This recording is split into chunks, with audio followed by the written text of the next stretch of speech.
a Ride podcast. I'm your host here, Starks. You can find me on my Twitter handle. It's at Starks_industry.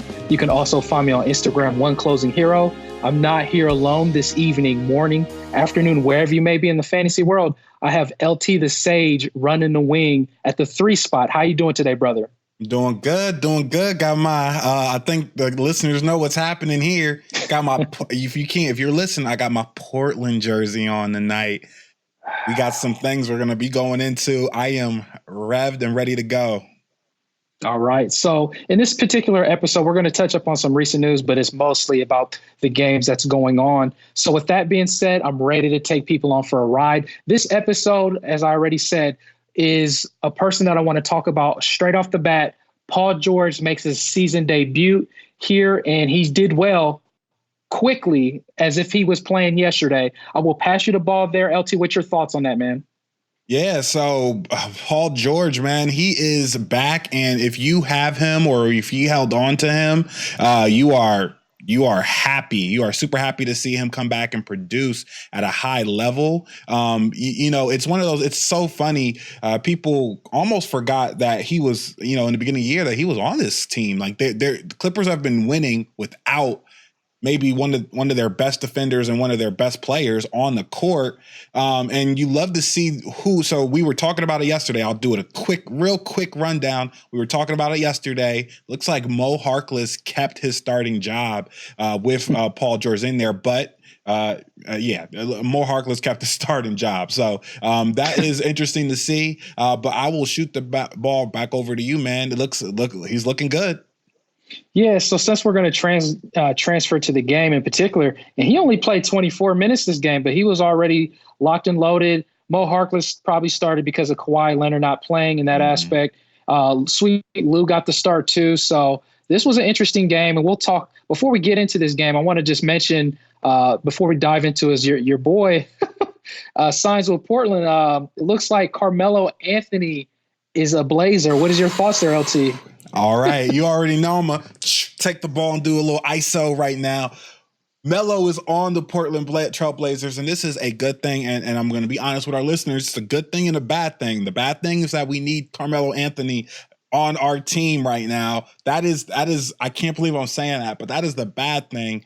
I can't believe you are either. Yeah, I can't believe it. But the good thing is, Carmelo Anthony is on the Trailblazers, and what you can expect from him, to be honest, after a couple of games of his getting acclimated to the team, he will be a starter for the Trailblazers. He will, and that I know Starks, I know you're tilting your head back, but you have to look at our squad and you have to look at the injuries we've had this year.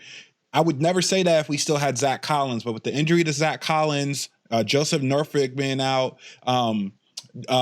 Hezonja, he's been zoned out this whole season. He's been abysmal on the game defensively and offensively, and he's just not getting it cut. So you think about the players that we have there. Rodney Hood probably stays at the 3. But you probably, instead of Tolliver, instead of Hezonja, instead of Skull Bastier, my French guy, think about it. There's no one on that squad that you can see that name even remotely comes close to Carmelo Anthony's. And you put him and you insert him in the starting lineup. We need an infusion of offense. Hopefully he plays better defense this year. I don't care. I don't care. Let's outscore these people. No, I don't. Let's outscore these teams. Let's go. What team is it? There's a team that's scoring like 140 points in multiple games, and I'm sorry. Looks like there may be a game winner going on in this next game, but So basically, with Carmelo Anthony, I love him in 14 team leagues. This is my hot take. 14 team leagues. You pick them up. Yeah, you're juicing the orange pretty good, man. And I'm going to be honest with you. I'm not excited.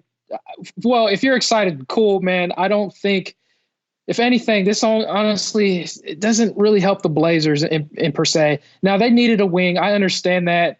But the situation that I'm looking at in Portland in particular is, Rodney Hood is a serviceable player, right?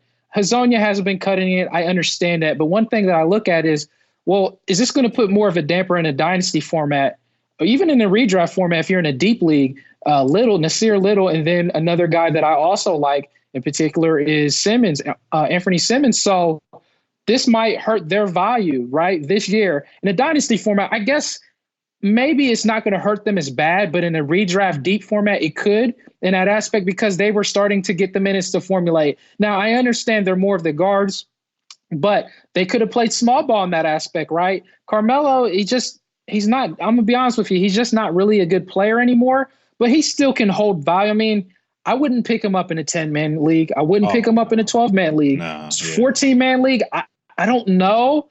I would be more safer in a 16-man league. 14, I guess that's kind of, that's fair to say.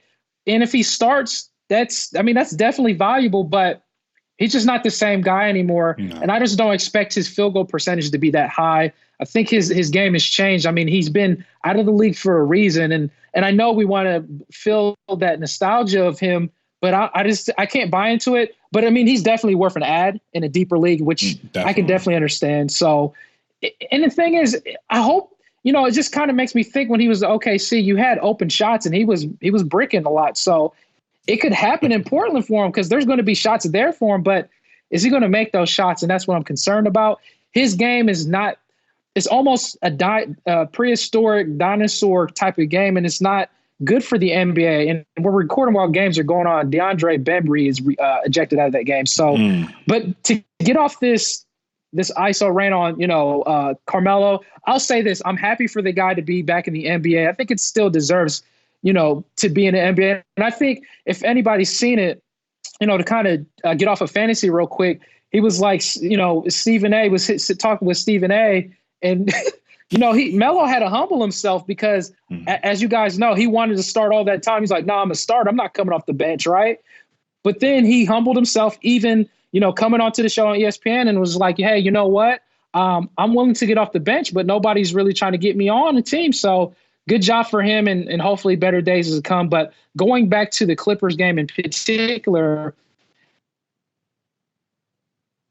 it's good to see our boy there, Paul George, to get back. Like I said, it seemed like I will say that, like I said, Mo Harkless will still hold some value off and on. As I said on the last episode, in particular, Clippers, just keep your eyes out on them because you're going to be able to pick up players to stream them from time to time. And why I say that is because of the load management that can happen with either Paul George or Kawhi Leonard. But it was good to see Montrezl Harrell to start. He got 36 minutes. He shot 8 for 12, efficient, got 7 rebounds, 6 assists, and he scored 18 points. That's a good sight to see. And then Sweet Lou is still going to do Sweet Lou things.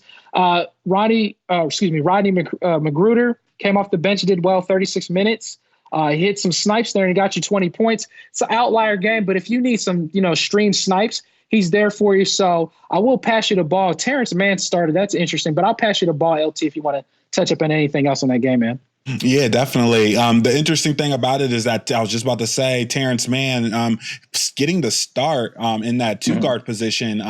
Lou Will, I don't know if that's going to be a normal or if Kawhi is going to slip into that two guard spot now with Paul George coming back. I was hoping Kawhi would play tonight so we can see exactly what those starting lineups are going to look like. Because Patrick Beverley, right? When he's healthy, more than likely he's going to be the man going into that starting point guard spot. Also, with Terrence Mann, if Shamet was healthy, then he would probably be in that two guard spot, right? So that's what we were thinking. But with Shamet maybe being out for a while, we definitely want to see how their rotations, and if Terrence Mann is going to get that start. He didn't have a crazy game tonight, but you wanted to keep an eye on his minutes, see if he maybe is able to string together a couple of good games, especially like Stark said with that load management. But I'll go ahead and flip it over to New Orleans side. And Kenrich Williams got the start tonight, 31 minutes,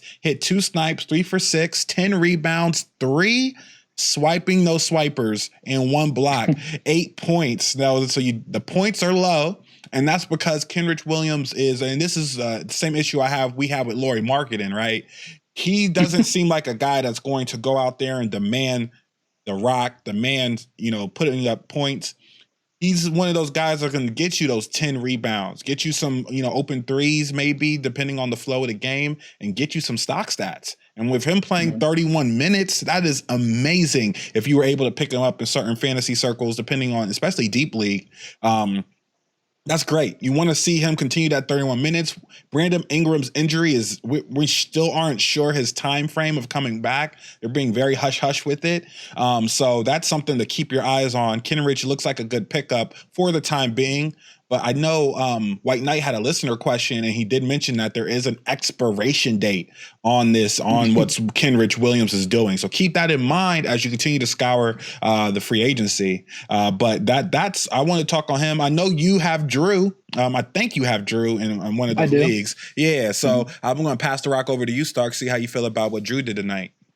Yeah, Drew Holiday had an explosion in that aspect. 13 for 24, definitely some good stats from him tonight. 5 snipes, 4 rebounds, 7 assists. He did have 7 turnovers, but check this out, LT, 6 steals, and as you would say, swipes, right? And then he had 36 points. And if you guys remember, to the listeners, this was a guy that I kept saying, hey, buy low on. And then there was a question from a listener like, hey, do I trade Bam Bam Bigelow, Bam Adebayo for Drew Holiday? When I always said, well, what is the need for your team, right? And he was like, well, it's a points league. I was like, okay, well, if you need big men, he's like, well, how many? Well, I think it was redraft league. Let me retract. He said we can only roster so many bigs. So he was okay getting guard. He's like, should I do it? I was like, yeah. Drew Holiday is a buy low guy. He started out real slow this season. And honestly, he's definitely worth the pay right now. Obviously, it still comes on the heels of what LT said. Brandon Ingram, maybe he's the real deal, right? But that's still to be seen for me. But I will say this in particular, like a good mention about Kendrick Williams is he's not going to give you a lot of shot attempts, but LT's already covered that. But he is going to give you those hustle stats as well. But a player that I want to talk about also that someone dropped him in a shallow league is Derek Favors, right? And this is what I said. There was a listener who was like, I just don't want to deal with Derek Favors, Starks. And I'm just like, listen, how deep is your league?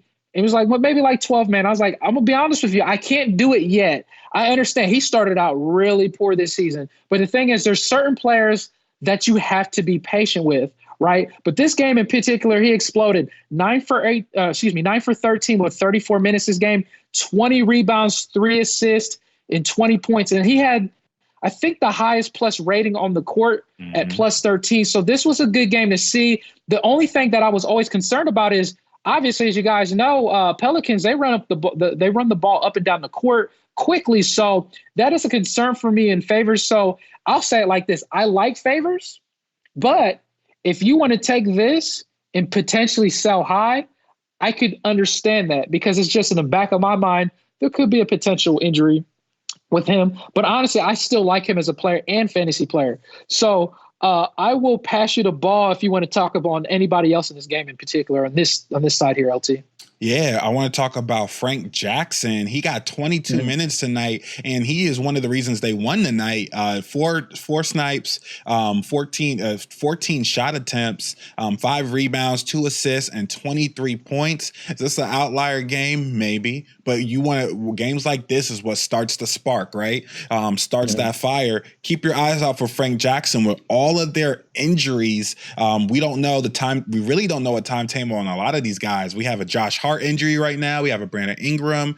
We have a Jahlil Okafor. The injury. Lonzo Ball, Zion Williamson, and so that's one of the things I wanted to touch up with you, Starks, is that we kind of have a different idea on Drew Holiday.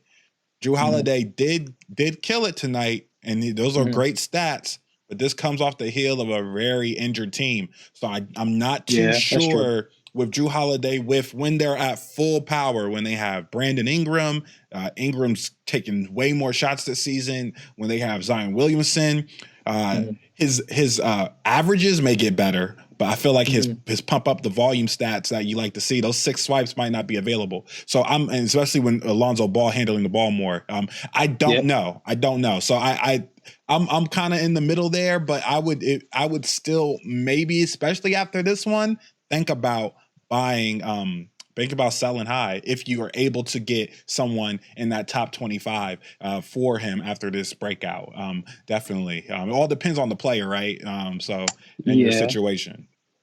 Well, I'm glad that we finally come to a disagreement because we were all like shaking hands and hugging the last episode. So in that aspect, but you made some good points. But I think even when Lonzo comes back, even when Zion Williamson comes back, even when Brandon Ingram comes back, even when Josh Hart comes back, I still think that he's going to be a top 25 player. So or even better. But the thing is about him, I mean, he has already struggled early this season in particular, and he's going to take some drops. Obviously, this is a low-key outlier. I mean, it's not even low-key. It's an outlier, but this guy's legit. Drew Holiday, that is. But, obviously when the stars formulate and come back, it will change. But he's still a buy low for me, even so. But I can understand where you're coming from. So let me just talk about Alexander Walker real quick. Another putrid game. But in the Dynasty format, I'll just say it like this.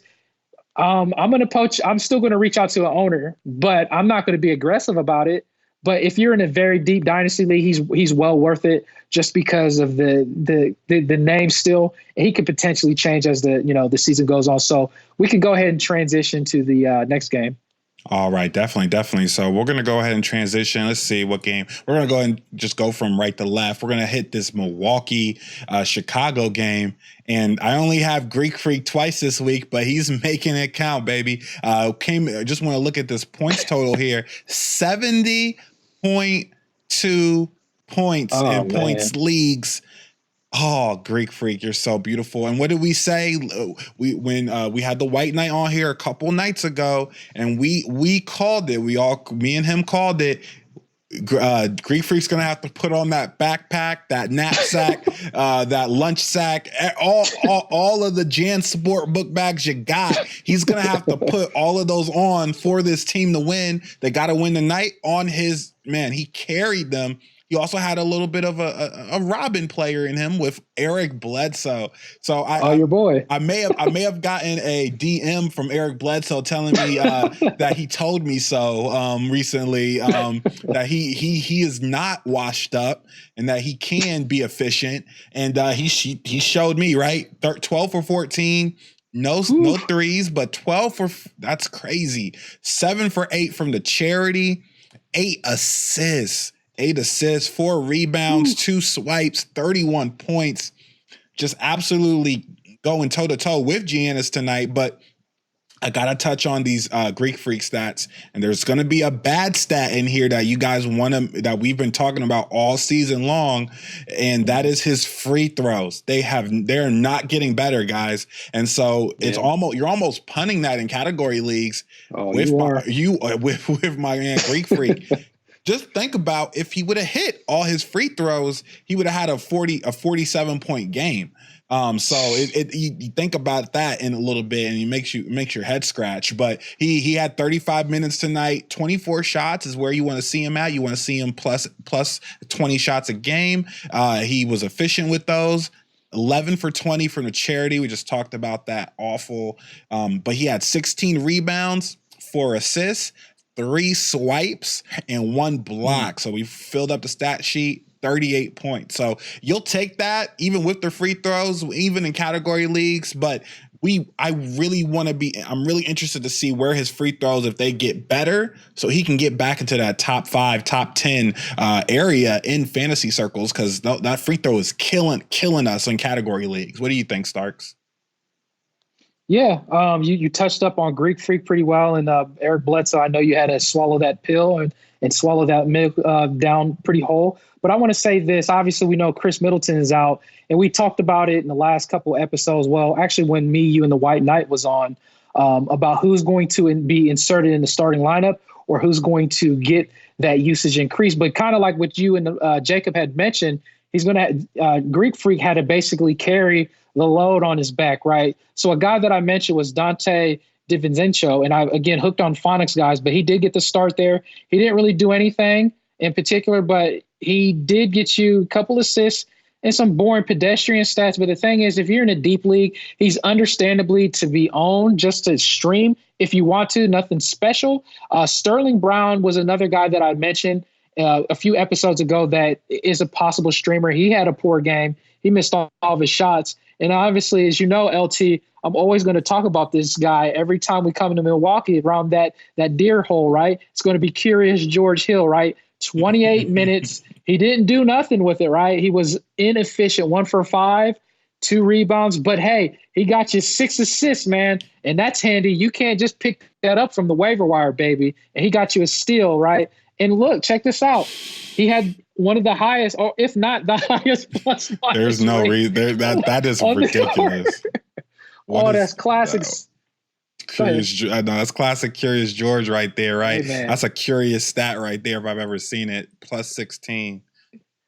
Hey man, but that's cool, man. I mean, he's definitely worth holding in roster and maybe at a 14-man or deeper league. And that's kind of funny to say that. Although I've been joking all this season, I've been kind of secretly serious. Like in a deep league, I have him, and honestly, I'm in a Dynasty like 20-man league, LT, and I got him like the last pick, and he was like 330 or something stupid like that. Because I was like looking like, well, Malcolm in the middle, Brogdon's not there. So, I mean, who's their backup, right? And I was like, well, let's see what Curious George does. And he was doing good in the playoffs last year. But anyways, to get off of Curious George, because I know the listeners getting tired of it, Pat Connaughton still is not getting minutes, and we can kind of go into the next side on the Chicago side if you'd like. Yeah, definitely. We'll switch over to Chicago, and a couple things I want to speak on.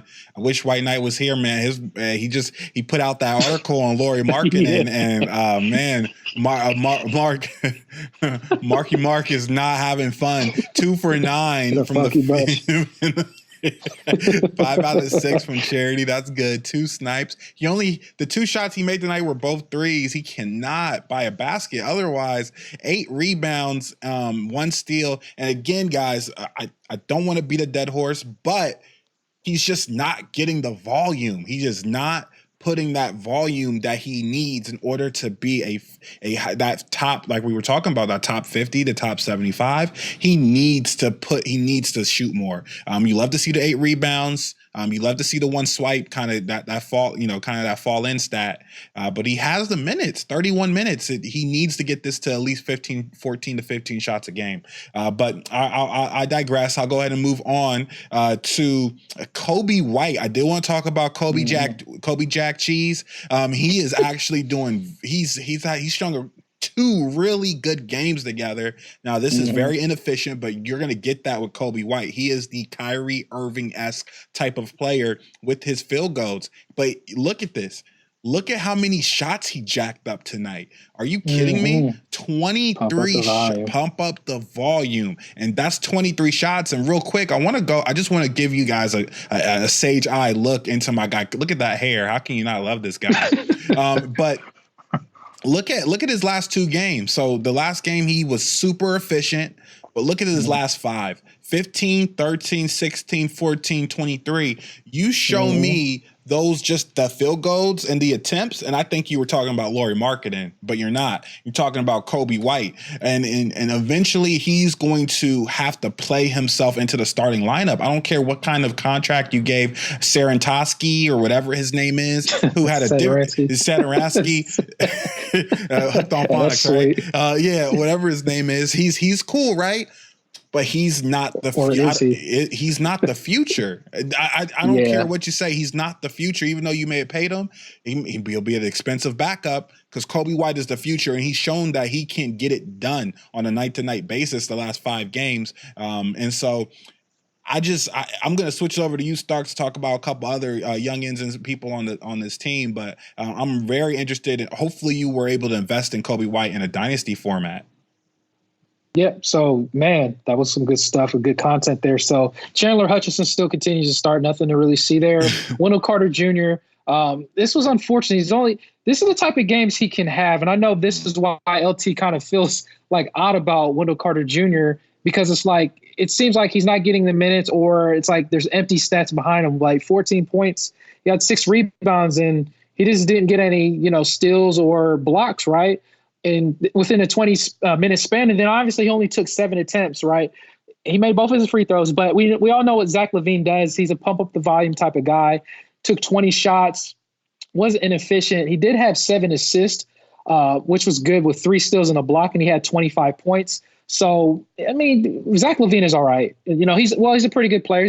He's really a top 60 player or better, right? Mm-hmm. And then Thomas Satoransky, like I said, it's just like this is the guard situation. I kept saying all before the season started, I don't want nothing to do with this guard situation in a redraft league. Just like how you touched up on Kobe White. Yeah. Excuse me, he's more of the dynasty guy, right? Yeah. But honestly, just like you'd use your sage eyes, he's getting a lot more attempts. And that almost essentially means that the coach is trusting him to get more shot attempts, meaning he is going to get the opportunity in the Chicago offense, this poor team. And to take a lot of shots away from Lauri Markkanen is unfortunate to see. I think there's going to be better days to come for Lauri Markkanen. It's really realistically a buy low moment. I think at some point in time, he's going to have that chance to just take the bull by the horns and really do it. That Thaddeus Young, he still, gains minutes. Ryan Archinon, I forgot his last name, Akano, hooked on phonics. He's not really doing too much. Chris Dunn is still getting minutes. And like I said, it's that guard situation. I just don't want to play musical chairs anymore. So we can go ahead and get to the next game, LT. Yeah, definitely. And just to add to that, while we go to the next game, it's just very interesting to see that the actual Lauri Markkanen is being hurt by Kobe White, rather than someone else. To be honest, Thaddeus Young too. For some odd reason, every time we look at the Chicago Bulls, Thaddeus Young he's getting minutes and he's getting shots. So I'm going to go ahead and switch over to the next one here. And me and Starks were actually right before the podcast just eyeing in on this one. This was a great game to watch. New York Knicks pull this one out against the Dallas Mavericks. And I'm not even going to touch up on the Dallas side. We're going straight to New York. There's a special guest appearance, and I want Starks to go ahead and take it from here, brother. All right. So yes, as you guys know, for the listeners, you're going to get tired. Well, let me digress on this, okay? Because this is just one game, but it's good to see the Dennis Smith Jr. got minutes. As you guys know, I had an article before the season started. Last year, I'll put it to you guys this way. I always try to dig deep on a gut player that I feel like that could have either a breakout season or a bounce back season. Last year, my gut call, the article I wrote was on Wendell Carter Jr.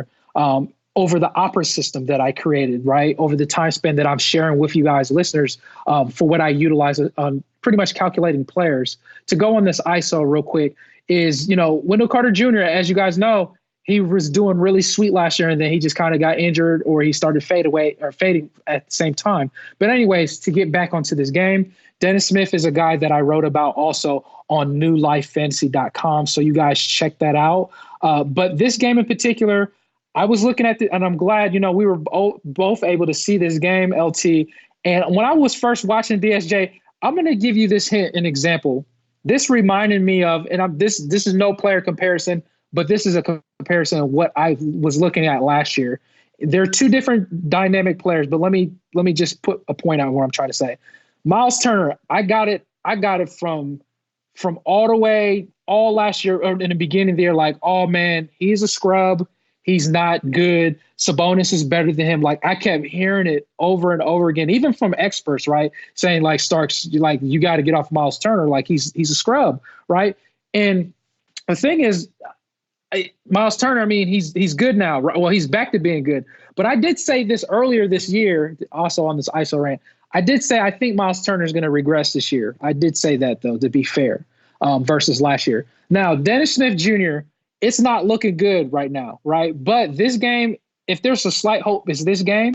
And I'll be honest with you, with Fizdale, he can fizz you up at any time. But the 29 minutes that he had, he was inefficient, 5 for 12. He did hit 2 snipes. He got you 6 rebounds, 8 assists, and he got you 13 points. Now, this may not seem like a special game, but what's special about this to me is I believe this is his second game in this season because, in particular, he had a death. His stepmom passed away. So, he had to take personal time off. Now, he didn't start, but what is beautiful to see is he got that 29 minutes, right? He was looking a little bit better than Frank Ntilikina, which he should be. But I know I'm not going to say it's just going to change all of a sudden now, right? We still have a long season, but if there's a glimmer of light, I'm willing to hope on it. And like I said, I will take this ship all the way down until the wheels fall off, whether I'm right or wrong, because I still believe he could be a top 125 player, maybe 100 player. And it's looking like I'm wrong this year, I'll be honest. But the thing about me is I'm willing to take a risk on certain players that the echo and hype train starts to formulate and be off on, right? Or if they're given the echo and hype train, they're bashing a player and he's still a player to be bashed. Let me transition to like the next player here. And it's Taj Mahomes, as you would say, LT. Taj Gibson is still getting minutes. This is starting. Yeah, it's for what? And then Frank Ntilikina did start with 18 minutes. And then I know that you want to talk about your guy there, Randall and RJ Barrett. So I'll pass you the ball there, brother. Yeah, man. This is gonna be a Sage special. We might be on the Knicks for a while in this Dallas game. Okay. I want to talk about a couple things. So first off, Dennis Smith Jr. looked good.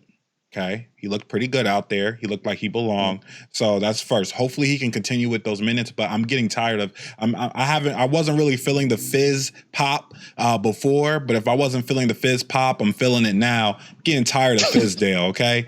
I want you guys to take a look at our chart here. What sticks out to you coming from the bench, number 23, right? Yeah. Mitch Robinson off the bench. In this one. That's right. Off the bench. Man. For who? For Bobby Portis, the transporter? No, not for Bobby Portis. For Taj Mahal. Taj Mahal Gibson is the guy that started. And I don't understand why he started. Who started at, I guess maybe because Powell started at center and he's technically maybe no, it doesn't matter. It doesn't matter. Why is Taj Gibson getting 15 minutes? It doesn't, I don't understand it. And Mitch Robinson, he had 22 minutes still. So he still played the majority more than Taj. And was 7 for 8, 2 for 2 from the charity, 8 rebounds, 1 block, and he fouled out. You know why? Probably because he was frustrated that he was coming off the bench and was just hacking people over and over to get that frustration out. I would too. Oh man. And then so that's concerning. I'm gonna keep my eye on that. Hopefully it's just a fizz pop special. Maybe that's just for one game. Julius Randle had a good game, 8 for 18. He needs to cut down on those. I mean, I know he loves the three, but don't fall in love with it. 1 for 5 tonight. 10 rebounds, 3 assists, 6 turnovers. I don't like to see that, but he is. I did do a little research. He is handling the ball a little bit more. His usage rate is up this year. So he is ball handling because they don't have a true point guard. And so I really want DSJ to succeed, Starks. I don't know if he will, but I want him to succeed because I feel like he's a true point guard. And those other guys like RJ Barrett, Julius Randle, they can get the ball out of their hands so much. So I'm hoping for that. But Marcus Morris, man, he's been on a tear, Starks. He's been on a tear and he's continuing it. Inefficient. But, I mean, you can't complain. 1 steal, 1 block, those accidental stats, 20 points, 5 rebounds. And the last thing I wanted to speak on, Starks, RJ Barrett had a subpar game. I'm not going to get too much on him. But they ended the game with DSJ and Frank Ntilikina on the court at the same time. That's so important. That means that if you have Frank Ntilikina, he's a hold in all formats right now. If you pick them up at the end of your bench, he's a hold because he's playing. Well, I'm going to steal the ball. Okay, go ahead.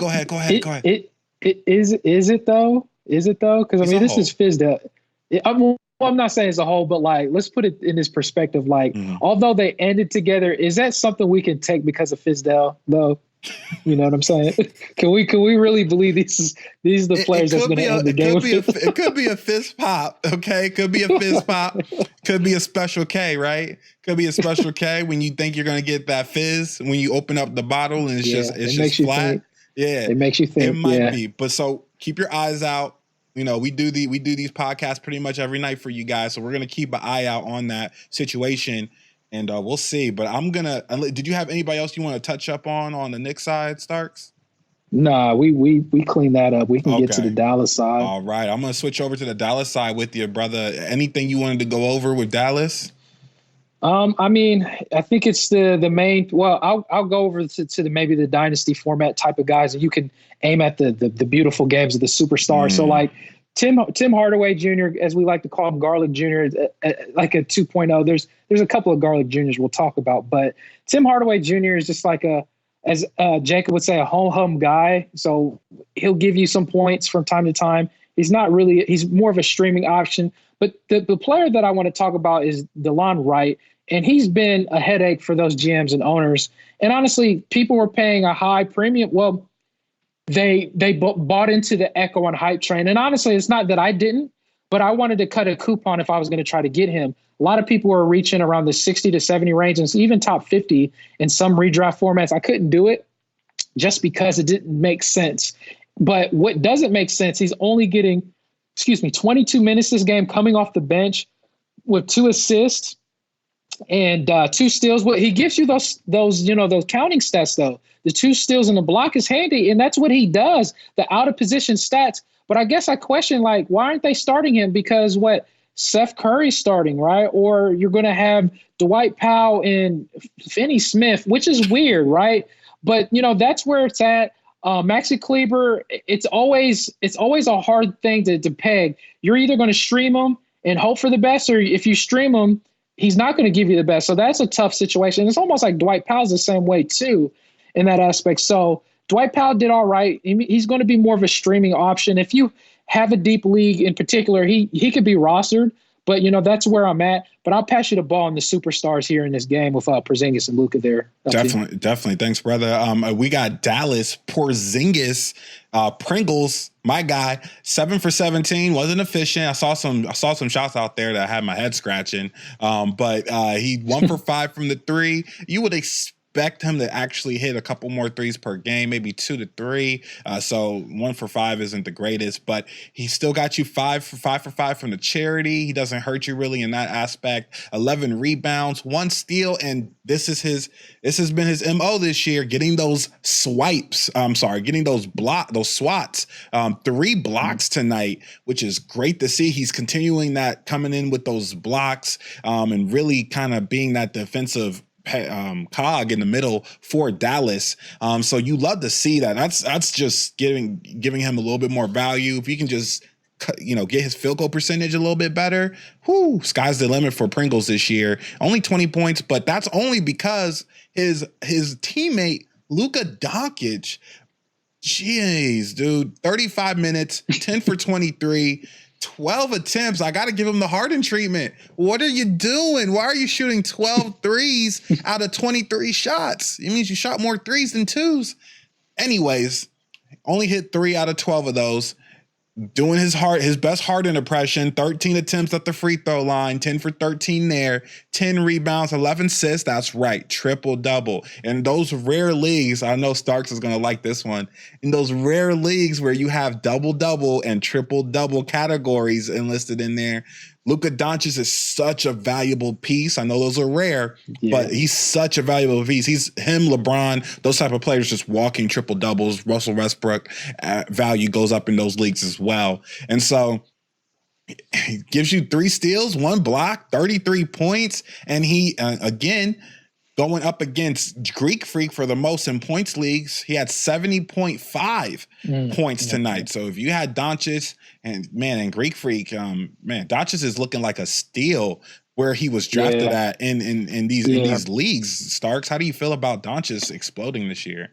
I was going to thank you. I appreciate that, because I was going to say, if there's a guy, I didn't think he was ready this year. I was thinking, maybe next year, because his percentages was poor last year. And I thought maybe a better increase, but I'll be honest with you, LT, I didn't think it would be like this already. I expected this maybe next year, but this is a good sight to see for Luka in particular. Honestly, like you said, you cut coupons, I'm sure, unless you were very aggressive and got him in the back end, like first round or something in the redraft league, because, obviously he's legit. So it kind of made me think, LT, if we were to start a dynasty format today, right, and you had the fifth pick, and Luka's there or Harden, who do you take? Ooh, you take Luka all day. You take Luka all day. Man. You take Luka all day. I mean, that's only hard because Harden is such a, especially if this is a dynasty category league. Harden is just Yeah, but you got to go with Luka, man. He's there's nobody that's going to be like him, and he's going to be doing this for years to come. Yeah, man, it's hard for me still, but I guess I think I'm on this Luka at this point in time. I think I might be all in. Unfortunately, this is crazy, but yeah, we can get on to the next game there, brother. Yeah, definitely. So we're going to move on to the Miami-Cleveland game. Yes. And I think our guy, finally turned from turn from Red Lobster biscuits to Popeye biscuits in this one. Wait a minute. Which one's better? Wouldn't it be Red Lobster? Yeah, Red Lobster. He was Triscuits or biscuits. He was Red Lobster biscuits. Turned into dry old Popeye biscuits. I was thinking of something else. No. Oh gosh, yeah, you're right. So I'm going to touch up on that real quick. I hate to say this, Starks. I hate to say this. Uh-huh. This is an outlier game for Tristan Thompson. This is an outlier. He had 22 minutes tonight. Only shot it 3 times. 3 rebounds. 4 times. He had a bad night. Still got you some stocks. I can't believe I'm saying this. He still got you some stock stats. And this is just probably an off game for him. We'll see what he does in the next one. You'll see why he had an off game too as we switch over to the Miami side later. But Starks, I'll go ahead and pass the rock over to you. Anything on here that you wanted to look at? In the Cleveland side, it looks like Kevin Love is still doing Kevin Love things. I'm kind of concerned for him. Listen, Cleveland, be careful, man. Don't ride him until his wheels fall off with that 38 minutes. Because Kevin Love is a very injury-prone player, and I know maybe they're trying to showcase him to get him traded, but I don't like that. But he had a good game, inefficient that is, but he did have 10 rebounds, assists. He had 4 steals, an outlier in that, 1 block, which is also pretty much an outlier. So he got lucky stats with 21 points. But if you have him, and honestly, just like LT said, if you drafted Kevin Love, you're probably smiling from ear to ear because he's giving you some great coupon cutting value this year. And I won't say that this Tristan Thompson game is an outlier. I'm going to let you believe all the way through because, it is sad to see. But, hey, and then I'll say this about Cedi Osman. I just thought maybe he could be a little bit decent this year. He's still not doing nothing, and it is sad. So I hope you guys are not holding on to that dream in a shallowly with him anymore. Darius Garland, we like to call him also Garland Jr., better days are to come for him. He's still struggling as a rookie this year. Jordan Clarkson, he pumped up the volume. But I'll just say this at the end. Kevin Porter Jr., as I'm always going to talk about, I think as Cleveland continues to lose, he's just a name to pay attention on in the Dynasty format as well. And honestly, he had the highest assist on the game, along with, I think, Matthew Dellavedova. I cannot believe I'm saying that name right now. So, that's something to see. I think Larry Nance had got injured again in this game in particular. So, that's all I have for Cleveland. Did you want to jump on the Heat side, or do you have anything else here? I'm just going to touch up real quick on the Cleveland side. Kevin Love, like you stated, he's getting you second round value right now. So you definitely cut coupons on Kevin Love. No one wanted to touch him. Everyone was sure he's going to get traded. But in fantasy, we got to change our mindset, right? There's a first half and a second half. Right. And so Kevin Love was going to be a high target for that first half of the season. And who knows, he might go to a situation where he continues to produce in that second half. There's no telling where he goes or if he won't start. Hopefully he goes to Portland. And then that way, he will continue to have games. This is crazy. It's a crazy good game. Double with the 4 steals and 1 block, 6 for 6 from the charity, 3 snipes. Man, crazy, but off game for Triscuits or biscuits. Look for better stuff coming from him moving forward. But Stop. The reason why Triscuits had such a bad game is because he was going up against Bam Bam Adebayo, and Bam Bam Adebayo had a Flintstones game. Right? Look at this, 7 for 14. He actually, if Bam, this is a personal service announcement to Lauri Markkanen. If Bam Adebayo can shoot 14 times, so can you, brother. I'm just letting you know that right now. I'm just letting you know that. If he can shoot it 14 times, so can you. 7 for 14, 2 for 3 from the charity, 15 rebounds. What? 5 assists, 1 block, 16 points. He had a game tonight. And Starks, I know you a listener question about Bam here. What do you feel about this sudden outbreak, and does that change your opinion at all? Oh no, it doesn't. Bam Adebayo is a good player. But I'm going to say this. I feel like, can you hear me there? Because I'm having some issues on my side. I can hear you. You look good too. All right, cool. Thanks, man. You look good too, but although I can't see you, right? But anyways, let me say this. Oh yeah, check it out. LT has his Portland jersey. He's feeling good right now. He's probably sticking his chest out. Listen, let me say this real quick. Now, Bam Adebayo, I think it was like a subliminal shot to the White Knight there. You get on Lauri Markkanen so hard. No, Bam Adebayo, though, is a great player. And honestly, I would still want the Drew Holiday side in that listener question in particular. But Bam Bigelow, he's going to give you those stats, especially the out-of-position stats, which is the assist. He can do that, guys. The 15 rebounds, and just like what LT sprouted out the stats there, he's going to be a good player. He is. He's ready. The Dynasty format guy and a redraft league. And honestly, I wanted him in one of my leagues, but people were getting him in the 50s, and it was well warranted. I wanted him around the 65-ish range, but unfortunately, I couldn't do it. So I do want to talk about, it's either none or the above, right? So it's Kendrick Nunn. I've been waiting to talk about this guy all night, right? So he had 37 minutes. And this, I'll be honest with you guys, I will ride the wheels until the wheels fall off. And this could be essentially an outlier game because Kendrick Nunn, they were actually pouncing on them earlier in the game. Somehow Cleveland came back. But anyways, he had 37 minutes, 10 for 16, 3 snipes, 5 rebounds, 8 assists, and 2 steals with 23 points. I love Kendrick Nunn, man. And I know the thing is, I think I said in the last couple episodes ago, I was like, you could take this as a sell high moment. And honestly, I'll be honest with you guys. The smart thing to do is probably sell high. I will not, because I believed in him before this season started. I believed in him if he had the opportunity, as you guys already know, if you've listened to the podcast before the summer league, before the preseason, right? So anyways, this is a beautiful sight to see for Kendrick Nunn. Jimmy Butler had a really good game as well, too. 38 minutes, 7 for 11, 6 assists, 3 steals, 2 slaps, and 14 points. Those stock stats is what you need when it comes to, category leagues, right? And the thing is, what I am happy to see is they were at good health. And this was on the Kendrick Nunn game was on the heels of Goran Dragic being the Dragon being here, Tyler Hero, your boy, being back here. So that was a beautiful sight to see for Nunn to do this. I will say this. It could be any one of those guards that 2 of those guards maybe will have an explosion. Someone's going to be left out, right?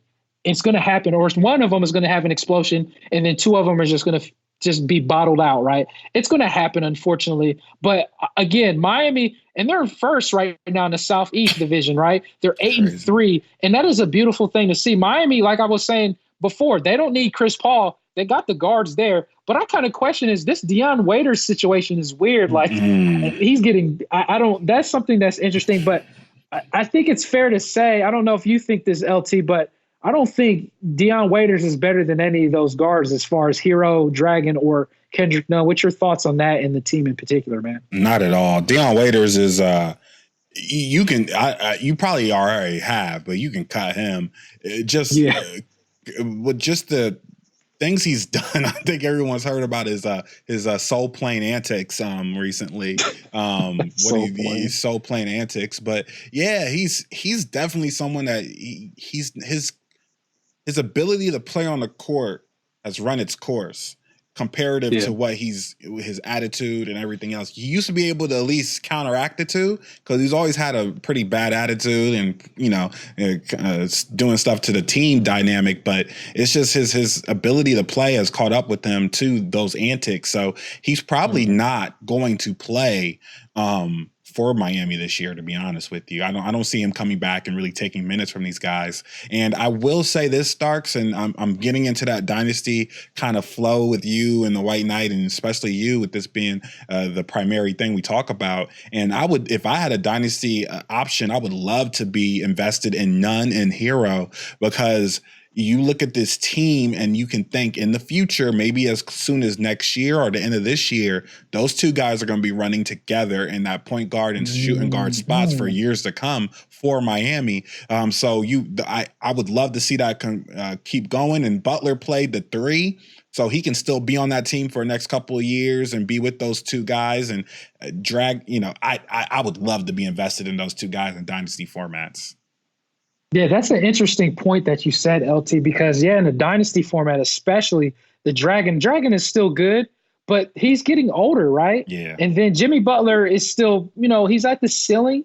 So as years go by, that would be a nice 1-2 punch with Hero and Nunn if they decide to go that route. So we could go ahead and go into the next game if you'd like there, brother. Yeah, so we're actually coming up on you've pretty much handled all games so far. We'll go ahead and dive into one game that's pretty deep into it. Only a minute left. That's the Atlanta Phoenix game. It looks like Phoenix has blasted Atlanta, and so they got their backups in right now. But I'll go ahead and jump down to Atlanta first. As you said, DeAndre Brimbury had an injury, so he was out, but he was having a bad offensive game, but got you some stock stats if you put him out there in a streaming option. 2 blocks, 1 steal, 6 rebounds, 4 assists. Not bad, but again, he did leave early tonight. And I got to talk about our guy, Jabari Parker. If you listened to this podcast last week, you were able to listen to us and go get Jabari.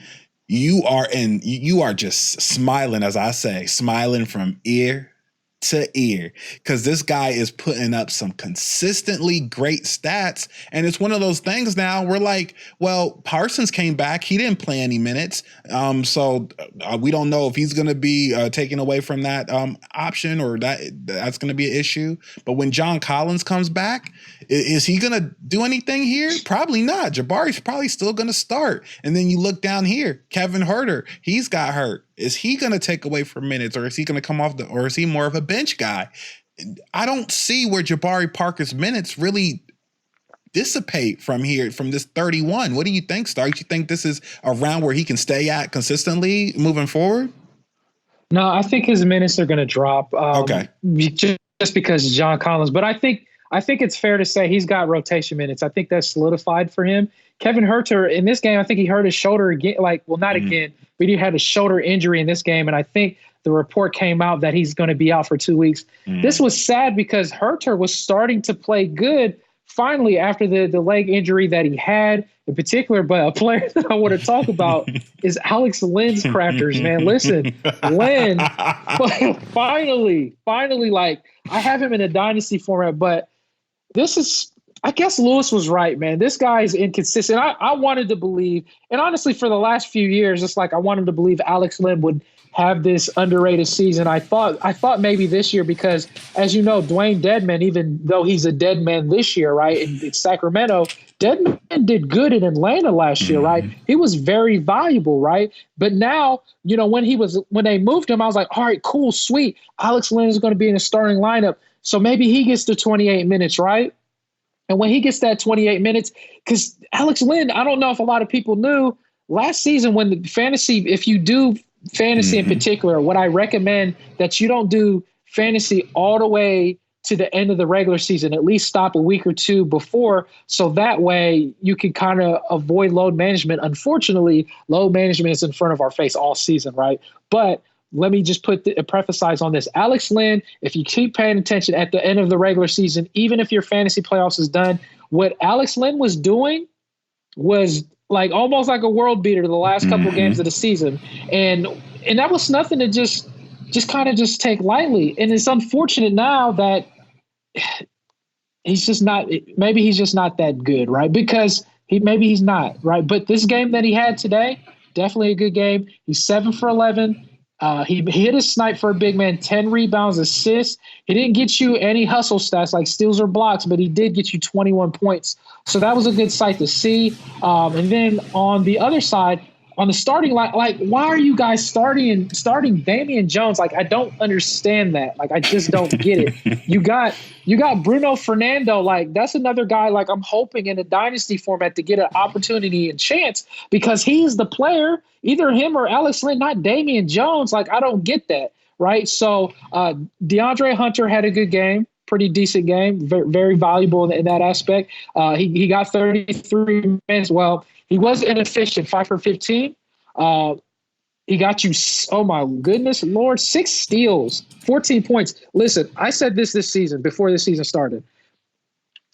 I said,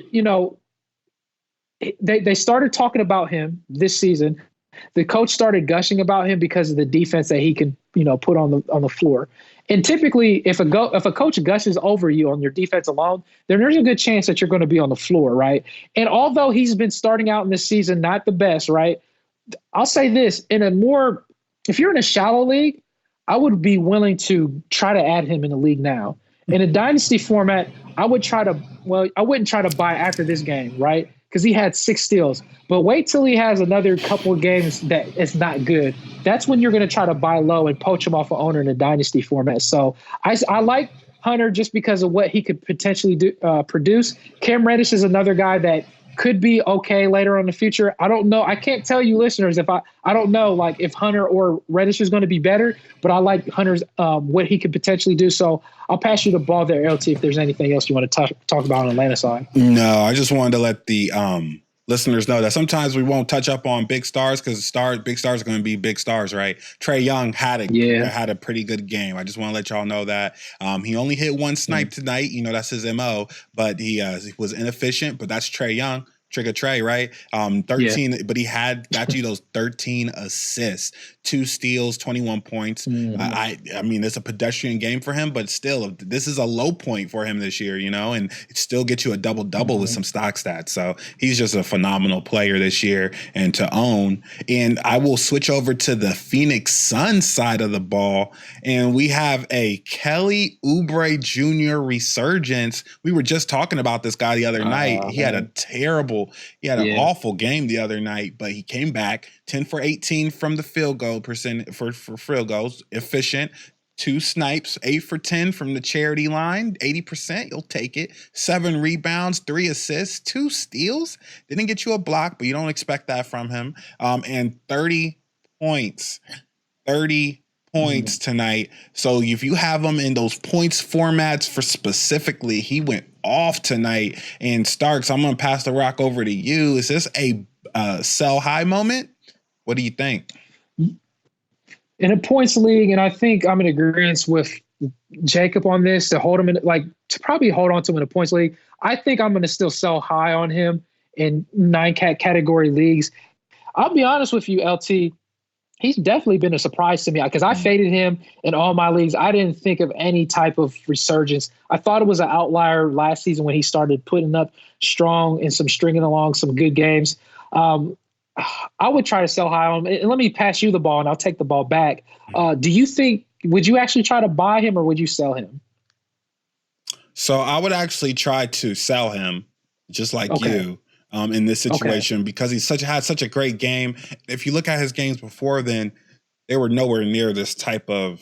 Now he gets you those popcorn games, right? And people get excited about those popcorn games, but nobody really wants to see everybody wants to look at the peanut butter and jelly, but sometimes the bread just ain't there. So you look at this game and you think, oh, it's great, but in the middle, right there in the middle, there's just some nasty games that he didn't do anything, and those hurt you consistently in category leagues as well as redraft formats. So if you can sell to someone in that league that loves those popcorn stats, sell them for maybe a top 50 consistent player that can consistently get you 1 steal, 1 block a game. He reminds me a lot of what Otto Porter used to be, right? Just popcorn games. But if he can string some games together, or if he can find a way to be consistent, then he's a hold for sure. But I just don't see him staying consistent with this team. Yeah, and I was just say this too. Looks like feel the venom, right? Baines. Oh, he Aaron Baines. felt the venom, all right. He did feel the venom because this looked like a real Aaron Baines game from last year, right? Exactly. Actually, not even last year, his whole career. But this is. He's been good this year, so I got to be fair and give him respect for where respect is due. Dario Saric has been under the radar pretty decent this year. Yes. Devin Booker, we know Devin Booker is going to do Devin Booker things, and he did well. Ricky Rubio had a poor outing here today, but that's okay. But he did have 8 assists. It's funny because I almost expect him to score a little bit more now. That's not Rubio's MO, but he's been kind of doing that under the radar. But a player that I definitely want to talk about that people are just like, I know they're frustrated owners, is Mikal Bridges, right? Mikal Bridges is a guy that, we kind of thought it was going to be him and Kelly Oubre, soaking up most of the time there. And obviously Oubre has been handling all the minutes that he can handle. Mikal Bridges with 14 minutes, that sucks, man. He did hit a snipe. He did get you 5 rebounds, 2 assists. 3 point. He just has 3 points. He was in foul trouble today with 5 fouls. But I'm gonna be honest, in the dynasty format, and you're in a deep league, he's definitely worth. Right now, I would try to buy low on him because I don't know how Phoenix is going to do it. I think they're going to have to give him a chance to get some minutes. But honestly, they might not even need him right now, right? Because Phoenix is 6-4 right now, and they're doing pretty good. So Frank Kaminsky's doing all right. So after that, that's all I have. Do you want to say anything else, or? No. Aaron, the feel the venom. My God, Bane. As Lewis would say, it's you're worried a little bit about Frank the Tank now, but that's just one game. But when Ayton comes back, and then you have Ayton, Frank the Tank, and Baines. There might be there might be some dynamite strapped to Aaron Baines' back right now. So just keep an eye out on there, everyone who has Bane. I'm speaking to myself because I actually have Baines and I picked him up in a couple of leagues and been riding that pretty hard. So man. Yeah, exactly. But I'm going to switch over real quick. We'll switch over to this last game before our clutch shots. A game that's going on right now. And surprisingly enough, Brooklyn Nets are beating the Denver Nuggets by 61-49. And it's not even halftime yet. So I'll just go ahead and touch up on some of these points. You'd think Kyrie Irving would be killing it, but it looks like a team effort. The Prince of all sayings, his power level's over 9,000, 7 rebounds, 5 for 8, 2 snipes, no stock stats, but who cares? This is halftime. This isn't a end the game line, guys. This is halftime, and he's already killing it. Joe Harris looks like he's having a little bit of a bounce back game. I was actually really high on Joe Harris this year, not like top 75 level, but like a back end pick, just because he's on this team, and maybe he'll be more of that next year with Durant coming into the fray. He just has a pure shot, and as a 3-point specialist, I can get you some stock stats sometimes. So I was kind of high on him this year. He's not doing as well as I thought he would, but maybe he'll have he'll come back a little bit, playing heavy minutes and doing pretty well tonight. And I'll switch the rock over to you, Starks. We have a Legend of the Hidden Temple running out tonight. I know you love his game. I was going to see how you felt about that. Legends of the Hidden Temple, Garrett Temple, Shirley Temple. I'm tired. I'm just tired of seeing him come out here to play and start at that 15 minutes. I'm not going to even talk about him. I'll say this. Spencer, let me just move on from the Legends of the Hidden Temple. Spencer Dinwiddie, he's getting the minutes off the bench, 4 assists and 9 points. We're recording while this is halftime at this point in time. So I got nothing else. You pretty much touched up on it. Obviously, Kyrie's doing Kyrie things essentially with 8 assists. Man, that is outrageous in the first half with 7 points. And maybe if Kyrie facilitates it more, this could probably help Brooklyn right now, right? The Prince of all sayings, as you already touched upon. So we can, if you want to go on to the Denver side real quick. Yeah, real quick. We'll switch over to Denver side. And Jokic is having a strong outing earlier on. And I actually caught him hitting a couple snipes. So already has 2 snipes in this game. And somehow Paul Millsap, old man Paul Millsap, is in here with 12 points, 3 rebounds, 5 for 9. This guy is father time himself. He is definitely, I still have nightmares of the Blazers Nuggets series last year, and watching Paul Millsap literally tear our team apart. It was the most disgusting thing I think I've ever seen in basketball. But so I don't like Millsap because of that. But Will Barton, one of my late round pickup dandies in redraft formats and categories, is doing okay. He's taking 9 shots. Anything else? I know you got a couple guys on here you like, Starks. Just to say, Gary Harris is. I really, he was a player I thought would bounce back this year. It's really not.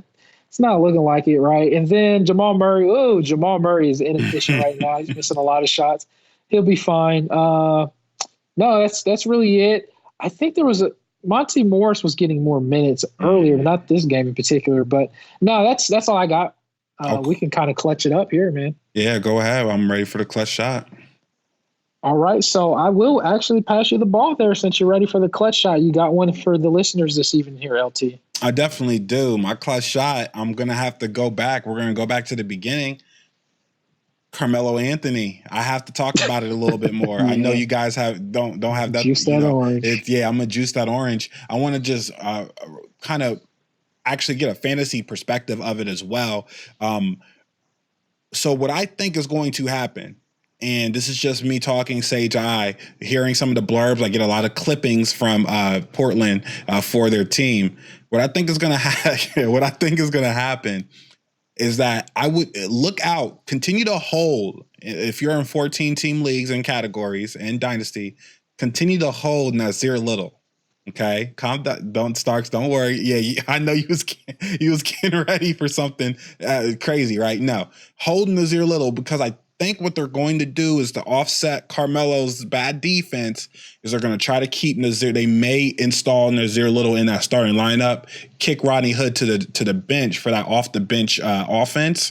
And because he had 25 points last night, if I remember correctly, he was great. He's pretty good at that instant offense type of thing. So just hold. I know we told a couple listeners to pick up Nasir Little these last couple of days. Continue to hold them, even with this Carmelo news. Nasir Little is a great asset, I think, to Carmelo when they play next to each other. Just again, we haven't seen any games to see what they're going to do with the rotations, but just hold him for now and see how that plays out. Don't do anything hasty. Same thing with Ant Simmons. I know Starks is a little worried about them, but I still think they're going to get pretty good minutes. So keep that hold, and that's my clutch shot for tonight. Nice. I'm still concerned, but no, you're the Portland guy, so I'm going to listen to that. So, hopefully that is true, and it kind of makes sense. So if you can actually go to the website at newlifefantasy.com here as we hit the commercial here as well. Definitely. On my clutch shot. So for you listeners as well, again, it's very important. I know this is like a broken record, but I think it's important that you go into newlifefantasy.com, subscribe to the website. That way you can join on the mailing list to get a blog or article every time an article is done. We updated the page. It should be a little bit faster for you guys. As you guys can look down, the coming soon, LT is going to have an article here. It's going to be a little time here because we have a lot of stuff that we're trying to put out there for you. So just be patient with that. And I'll probably have something else out there coming soon as well. But, check out the artwork with that. So that's going to be a first time article with the Sage. And it's going to be interesting, needless to say. Join as a member on the website, as well as, check out the streamers. We don't just do fantasy basketball, ladies and gentlemen. We do fantasy football, baseball, and basketball. We're more aiming towards basketball this year, but as the season gets closer to the end, just be aware that it'll be kind of baseball coming up, right? And we still talk about football because we get the streams out there too. We're pumping up the volume in blogs, and that's realistically Jacob the White Knight. He's putting the hard work out there, so we're thankful for that. LT is putting the hard work into the YouTube channel, the Facebook channel. We're looking to incorporate and see that mailing list. As soon as you get on the website, it pops up. So it's just easy for you to just drop your email there and submit. So that way that doesn't keep popping up. It's all for free, that helps you out there. Make sure you subscribe to the podcast, give a 5-star rating, write a review. It helps us to keep this going daily. We trying to change it in that aspect to go daily because it's going to give you guys more content throughout the year. And that's what we want to do. But for us to continue to do that, it helps us to get things going for you guys. Right. So that's what I have to say. So my clutch shot is, I just thank you guys for, listening to us and continuing to help us grow because we are gaining momentum at a fast paced rate. I did not expect this, honestly. And we got I'm glad you brought that up there, LT. The general discussions, I'm going to think about putting a forum chat out there and maybe creating a league for possibly next year. We're in a lot of leagues as it is, but maybe the New Life might do an additional league next year. If you guys want to join a discussion, then I'll probably create a post on the general discussions. If that's something you guys are interested in, or you're thinking of a certain league in particular, let's talk about it. And you can join as a member and put your opinions out there. I think that's very important and valuable. So kind of going back to my clutch shot, I guess it's just like I said, we love you listeners, and it's a blessing that you guys have been helpful. So that's what I have. So you guys can find me on my Twitter handle. It's at Starks_industry. You can also find me on Instagram, One Closing Hero. I'll pass you the ball, LT. Where can I find you out there, brother? Yeah, and just to add to that, brother, thank you for that. Everything's going so crazy with the blogs. The Whight Knight is just so efficient with those, man. It's just crazy, high quality. So definitely check those blogs out. Also, I am looking for any suggestions for the YouTube channel. Just please send them through Stark, send them directly to us on our IG or Twitter. I'll take any suggestions so we can make sure we're getting the best content out to you listeners. Third thing I just want to add to what Stark said sorry for the commercials, is we're thinking about adding a Discord channel. If you guys would be interested in live viewer questions while we're on air, while we have me, Starks, and Whight Knight, maybe sometime on a weekend, we would love to add you listeners into the podcast and incorporate you guys. So if you want to do live questions or maybe try to go through maybe a Discord channel, get that going, send that over to Starks, send that feedback into us so we know what you guys want. That is our job to provide to you what you need for your fantasy. So as well as, yeah, you like that, don't you? So where you can find me at is _Sage Network _ for Instagram. And then for Twitter, you can find me at Sage Network X for Extreme. And then you could just go ahead and send me any questions or any information. And again, like Stark said, we love you guys. Yeah, give me a follow and give us a follow. And again, even on the YouTube channel, go ahead and Sub-Zero at the bottom, subscribe that button, hit the thumbs up button, as well as comment below. So make sure you guys comment below so that way we can get this going and get things going for all of us, right? So, look at that beautiful channel. We're just starting to get, some traction there with you guys. And just like what LT said, I know I'm doubling down here, with the Discord channel, we can start accepting questions, live questions in particular. And when we do that, we can answer it live. And maybe as time progresses on, as the live, feed is coming into us, then we can answer it right on the spot. So you guys have a good evening, morning, afternoon, and take a ride.